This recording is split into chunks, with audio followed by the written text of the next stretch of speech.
Chris wants more money. Not a little more. A lot more. But Chris isn't going to win the lottery. Chris isn't going to find buried treasure. And Chris is definitely not getting that raise he asked for 6 months ago. So what does Chris do? Chris plants a seed. Not literally. Chris isn't a farmer. Chris is a regular person with a regular paycheck and a regular dream of never having to check his bank account before ordering guacamole. And here's the wild part: that seed? It grows. Quietly, slowly, while Chris is sleeping, eating, watching videos exactly like this one, that seed is working. That's investing. And by the end of this video, you'll understand exactly how it works. Why most people get it completely wrong. And what Chris did that turned a small habit into something that changed his entire future. Stay with me. This gets good. Act 1. What is investing? Okay, so let's break this down simply. Investing is putting your money towards something today with the expectation that it'll be worth more tomorrow. Or next year. Or in 40 years. Chris takes a little bit of his paycheck, let's say $20, and instead of spending it on yet another streaming service he watches for 3 days and forgets, he puts it toward an investment. Week 1, nothing happens. Week 2, nothing happens. Month 3 still, literally nothing visible. But underneath the surface, compound growth is doing its quiet, relentless, almost criminal thing. And 30 or 40 years later, that $20 a week habit, it's not $20 anymore, not even close. Now here's where most people make their first mistake. They think, why not just save money? Isn't that basically the same thing? No, and here's why. When your money just sits in a regular savings account, it's just sitting there. It's not growing. It's not doing anything productive. And meanwhile, something called inflation is quietly eating away at its value every single year.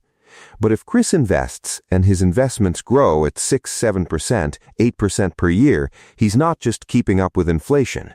He's outrunning it. He's building real, actual wealth. That is the fundamental difference. Saving protects your money. Investing multiplies it. Act 2. What can you actually invest in? All right, so Chris is sold on the idea. But now what? Where does the money actually go? There are actually a lot of options, and they all have different levels of risk and reward. Let's run through them quickly.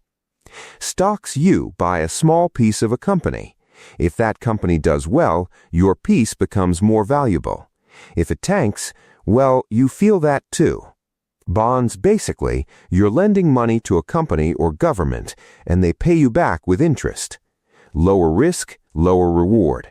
Stable, reliable, kind of boring in the best way. Real estate: you buy property, it goes up in value, and if you rent it out, you earn passive income along the way. High entry cost, though not exactly beginner-friendly. Crypto: volatile. Very volatile. Bitcoin has had incredible runs, but it's also dropped 70%, 80% in value in short periods. High risk, potentially high reward. Not for the faint of heart. Commodities: things like gold, silver, oil. Gold in particular is interesting because it tends to hold its value during inflation. It won't make you rich quickly, but it protects what you have. Collectibles: rare items, art, trading cards, sneakers. These can be very valuable, but also very unpredictable. Not exactly the most reliable retirement plan. And then there are index funds and ETFs, which honestly deserve their own section. Because this is where it gets really interesting for most regular people. Actually pause for 1 second. Act 3. Index funds and ETFs, the secret weapon. Chris doesn't want to spend his weekends reading company financial statements. Chris doesn't want to obsessively check stock prices at 2 a.m. Chris wants a life. Enter. Index funds. An index fund is basically a bundle of stocks like, instead of picking one company to invest in, you're investing in hundreds or thousands at once. A classic example is something that tracks the top 500 companies in the country. Your money gets spread across all of them automatically. Why does that matter? Because of a beautiful word, diversification. ETFs, exchange-traded funds, work similarly, except they trade throughout the day like a stock, so their price fluctuates in real time instead of just once at the end of the day. Small technical difference, same core concept.